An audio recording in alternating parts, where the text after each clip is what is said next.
दीक्षित जी, महाकुंभ का आगाज मुंबई की धरती से। हेलो, सबसे पहले कोटि कोटि प्रणाम शंकराचार्य जी के श्री चरणों में। आपका शुभ आशीर्वाद हम सबको प्राप्त हो, यही माँ जगदम्बा के चरणों में भी हमारी प्रार्थना है। ये सबसे पहले आपको भी धन्यवाद कि आपने ये अवसर हमें प्रदान किया कि हम यहाँ से कुछ बात कर सके, क्योंकि अगला नंबर त्र्यंबकेश्वर का ही है। हमारे यहाँ से कुंभ का आगमन होगा। कुंभ यानी वैदिक दृष्टिकोण से अगर देखा जाएगा तो हमारा वेद ऐसे कहते हैं, आत्मा वही पुत्र नामासी, यानी मैं ही मेरे पुत्र के रूप से पुनः जन्म ले रहा हूँ। तो कुंभ से हमेशा उत्पत्ति होती है, कभी भी वो घटता नहीं है। ये कुंभ मेला जो है, मुझे इस दृष्टिकोण से देखना है कि इसमें हम आज की पीढ़ी को वैज्ञानिक दृष्टिकोण से कैसे समझाएं, क्योंकि वो लोग आज मानने के लिए तैयार नहीं है सनातन धर्म। और जिसको आत्मानुभूति होती है वो इस सनातन को छोड़ ही नहीं सकता है, उसमें सनातन का बीज है ही।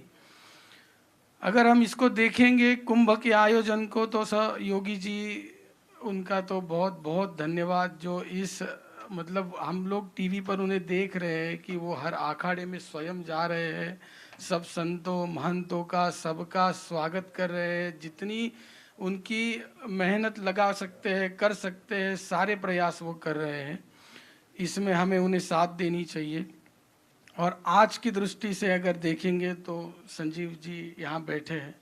थोड़ा इतना बड़ा नहीं हूँ मैं, छोटा सा महादेव का सेवक हूँ। लेकिन अगर आप आज कथा के रूप से युवा पीढ़ी या सनातन धर्मी जो है, इनको अगर जागरूक कर दे कि जो अधर्म है उन्हें कहे, कृष्ण जी का प्रेम हम लोगों ने बहुत बांट लिया। अब मुझे लगता है यदा यदा ही धर्मस्य ग्लानिर्भवति भारत, इसको पकड़कर युद्ध का ज्ञान देना चाहिए कि कहाँ कहाँ हमें किस किस क्षण युद्ध करने की परिस्थिति उत्पन्न हो सकती है, चाहे वो बुद्धि से हो, चाहे वो शस्त्र से हो, चाहे वो धन से हो। इसे हम किस तरीके से जीत सकते हैं, इसका अगर सारे विश्व के कथाकार अगर थोड़ा सा अपनी कथाओं में ज्ञान देना शुरू करें और सबको समझाए, क्योंकि आज की जो युवा पीढ़ी है बहुत सारी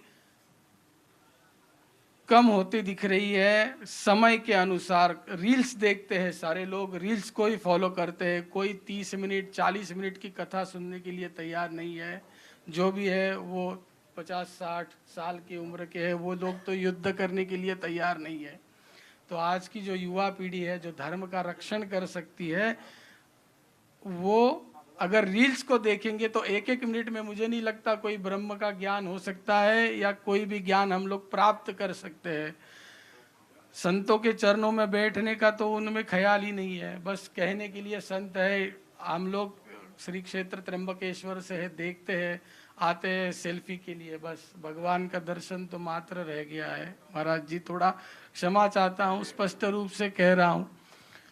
तो संजीव जी है, एक हमारे मित्र है, इंद्रेश जी है, इन सबसे मैं हमेशा निवेदन करता हूँ कि हम लोग तो खैर वहाँ बैठे हैं श्री के चरणों में, आप लोगों को दुनिया सुन रही है, तो आप लोगों के माध्यम से हम संदेश दे सकते हैं, क्योंकि ये जगत ही नैरेटिव का है। और उसमें सबसे ज़्यादा से ज़्यादा धन्यवाद संजय जी आप लोगों का देना चाहिए। आपने ये आवाज़ उठाई है, कम से कम धर्म की आवाज़ ये पूरे विश्व में फैल जाए, इसके लिए मैं आपको मेरे हृदय से सहृदय से धन्यवाद देता हूँ। कुंभ का आयोजन है, इस कुंभ में मैं थोड़ा स्पष्ट वक्ता हूँ कि केवल सनातनियों को ही स्थान देना चाहिए, बाकी किसी को नहीं। जो जिनके धर्म की नींव ही है कि पूरे विश्व को इस्लामिक बनाना, मैं इस नींव को नकार नहीं सकता हूँ। जैसे हमारे त्र्यंबकेश्वर में भी एक घटना हुई थी, कुछ हमारे साथ में ही रहने वाले लोग होते हैं, जो उनके अंदर मन में क्या है हमें पता नहीं है। जो लोग हमारे मंदिरों के ऊपर, मठ मंदिरों के ऊपर आक्रमण करते हैं, अगर किसी पंथ को अगर सुधारना होता है तो वो मुझे नहीं लगता है कि इतना समय लेगा।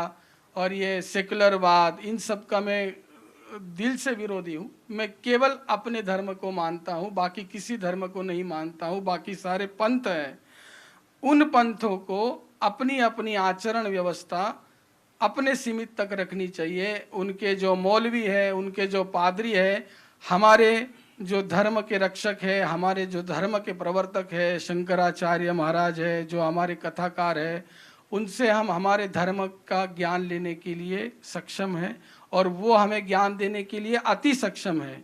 तो आजकल जो टीवी डिबेट्स में हम लोग देखते हैं कि खुले मंच पर कोई भी आकर हमें सनातन धर्म का ज्ञान देने लग जाता है, तो वो हमें स्वीकार्य नहीं है। इसके ऊपर रोक लगनी चाहिए और ये रोक हम सब अगर आवाज़ उठाएंगे तो ज़रूर लगेगी, क्योंकि हमारे धर्म के ऊपर कोई कुछ भी बोले और अगर हम किसी के धर्म के ऊपर बोलते हैं तो सर तन से जुदा, इस तरीके के नारे लगते हैं और उसमें सबसे कम साथ देने के लिए सनातन ही खड़ा होता है, सबसे कम साथ मिलती है। तो इसके लिए ये कुछ प्रयास किए जाएंगे तो बहुत अच्छी महादेव की कृपा होगी। और बाकी कुंभ का आयोजन तो चलता ही रहेगा। सनातन ये किसी की मालकियत नहीं है। जो आज वक्फ बोर्ड दावा कर रहा है कि ये सनातन ये जगह जो है ये वक्फ की मालकियत है, जब इस्लाम नहीं था उसके पहले भी कुंभ का आयोजन था, आज भी है, आगे भी चलता रहेगा। और थोड़ा महाराज जी आपसे क्षमा चाहता हूँ कि सांप्रदाय भेद तो हम लोगों में होना ही नहीं चाहिए। जैसे आपने एक श्लोक कहा वैसे हम एक श्लोक कहते हैं, कूलशक्तिरिति प्रोक्तम अकुलम शिव उच्यते, कूले कुलस्य संबंधा कौलमित्य विधीयते। शिव और शक्ति ये दोनों में भेद निर्माण करने वाले लोग जब पैदा हो गए तो हरि हर इनमें तो भेद हो ही नहीं सकता है। हमारा शास्त्र कहता है कि इन दोनों में भेद नहीं है, तो भेद ना करे। सारे सांप्रदाय एक ही है, सभी एक ही तत्व के उपासक है। भगवत गीता में प्रभु कृष्ण कहते ही है, 18वें अध्याय में 66वां श्लोक है कि सब छोड़कर मेरे पास आना है, मैं एक तत्व हूँ। तो सांप्रदाय भेद हम लोग नहीं मानेंगे और केवल सनातन धर्म का प्रचार करेंगे। बस इतना कहकर मैं मेरी वाणी को विराम देता हूँ। बहुत क्षमा याचना अगर कुछ गलत कह दिया हो तो। बहुत हर हर महादेव।